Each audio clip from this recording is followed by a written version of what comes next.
Sabe aquele vazio que muita gente sente? Não vem, não começa na fase adulta. Ele vem desde criança, vem lá de casa. Abandono, maus tratos, indiferença, falta de diálogo, falta de ouvir. Isso aí gera na criança ainda essa insegurança, medo de ser abandonado, que torna um adulto desajustado. Por que nós vemos muitas vezes muitos adultos descontando essa falta da infância na fase adulta, no seu companheiro, na sua companheira? Por quê? Aquele vazio que foi deixado em criança não pode ser preenchido por quem não causou isso. E outra coisa, eu não estou aqui defendendo a violência de maneira nenhuma, porque a violência não tem desculpa, não tem justificativa. Mas eu estou dizendo que tem muitos adultos que não conseguem superar essa falta que teve na infância. Por isso se torna agressivo, desajustado, às vezes querendo descontar ou fazer com o outro a mesma coisa que sofreu na infância. Por que não ser diferente? Por que não usar essa dor, essa falta, para fazer com o outro, com a esposa, com o esposo, com os filhos, aquilo que gostaria de ter quando era criança? Não é verdade?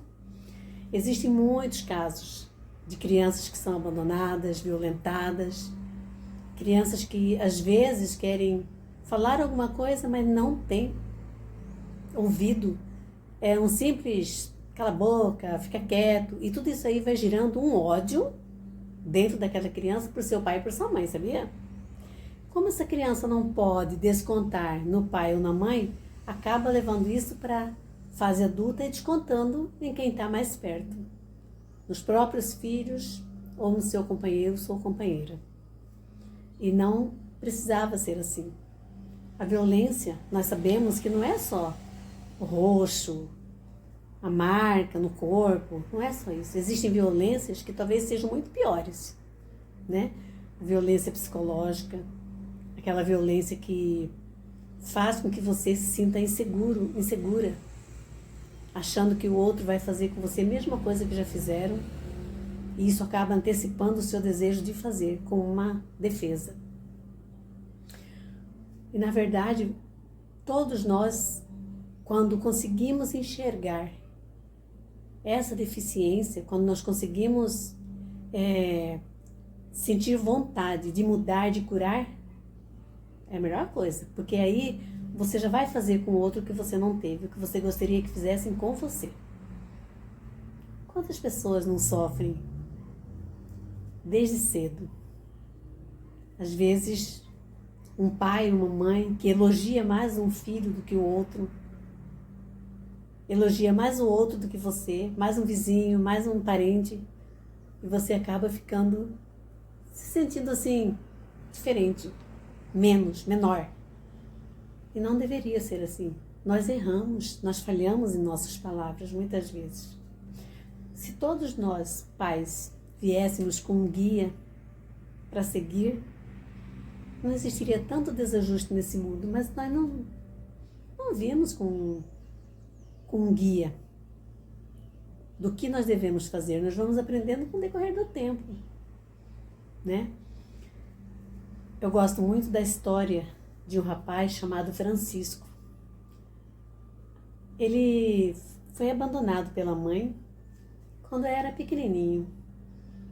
Sabe aquela história de, vou ali comprar um pão, comprar um chiclete, comprar uma bala e desaparece? Aconteceu comigo também, mais ou menos assim. Meu pai também, a lembrança que eu tenho dele é que um dia ele chegou, me trouxe uma bonequinha, eu era criança, eu acho que eu devia ter uns 4 anos, 3 anos, sei lá. Aquela idade onde ainda a memória permite, né? Depois de adulto, lembrar. Eu sei que eu era bem pequenininha. Trouxe uma boneca e estava segurando na minha mão e tal. Aí foi ali comprar uma bala e nunca mais voltou. Não vou dizer que eu não senti falta do meu pai. Senti, sim. Senti muita falta do meu pai. Mas graças a Deus eu tive irmãos maravilhosos que cuidaram de mim, que me amaram, que me corrigiram, em especial um que sempre foi muito rigoroso. Eu sempre digo que se tem alguma coisa boa em mim, eu agradeço a ele, porque nós precisamos de correção. Toda criança precisa de correção.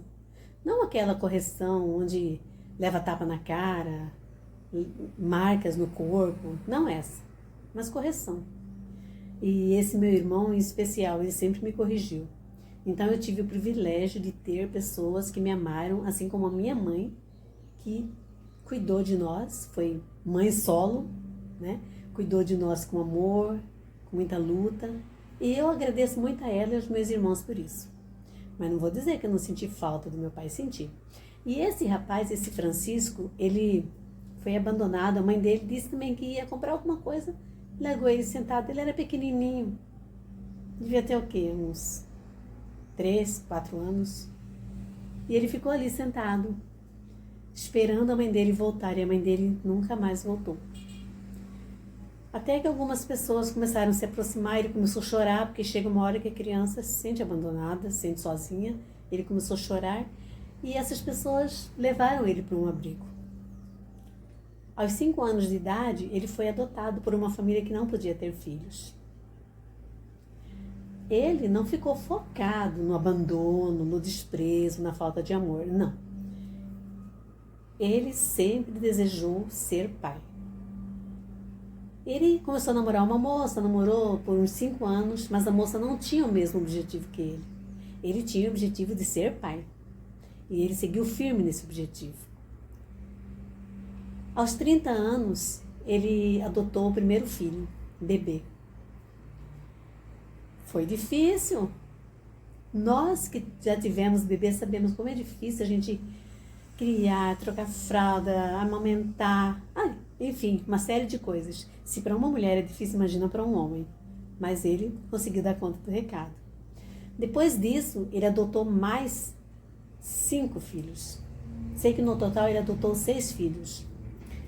E ele chegou a uma fase que ele pensou assim, por que adotar só criança pequena? Tem tantos jovens, né, adolescentes, que merecem também ter uma chance de uma nova vida, de um recomeço. E ele resolveu ressignificar a vida desses meninos. Ele adotou só 6 homens. Criou, educou, tornou-se um pai solo. Então, por que você também não faz assim? Usar a sua dor para ajudar outras pessoas. Não adianta nós ficarmos focados, não adianta. Ninguém vai sentir pena de você. Ninguém vai te ajudar só porque você é um sofredor, não. Tem que levantar a cabeça, seguir em frente e procurar ajudar essa dor para fazer alguma coisa de útil. Ou seja, ajudar quem está sofrendo, ajudar quem está precisando. Temos visto tantos casos de pai matando filho, mãe matando filho, coisas tristes. Homem batendo em mulher, matando a mulher porque ela não quer mais um relacionamento. E tudo isso aí já vem desde a infância, gente, desde a infância. E precisa ser curado.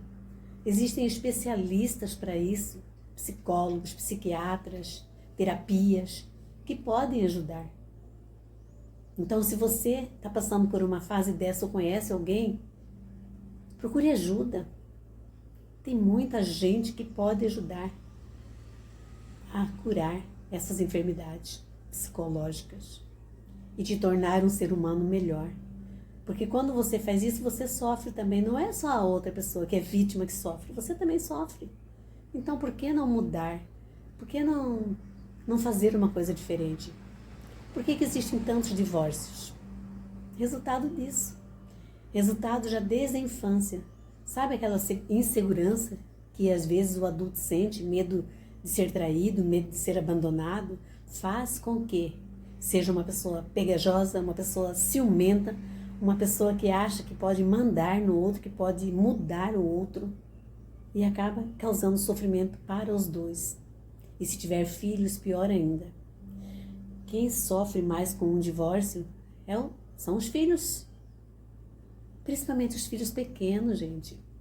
Então vamos acordar para a vida. Mas não estamos mais na época de ficar, ai, ninguém me ama, ninguém me quer. Não, nós estamos na fase de mudança, de curar a nossa mente, ter uma mente saudável, saúde mental, que vai trazer benefício para mim, para você, para outra pessoa. O divórcio, às vezes, é claro que Deus não quer divórcio. Fez o homem e a mulher para que construíssem uma família e fossem felizes para sempre. Mas, às vezes, o divórcio é uma libertação, que nos ajuda a enxergar onde nós erramos, onde nós falhamos.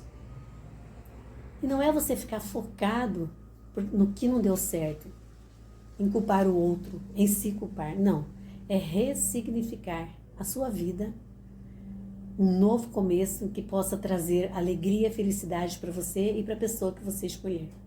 Uma ótima semana para você. Um abraço.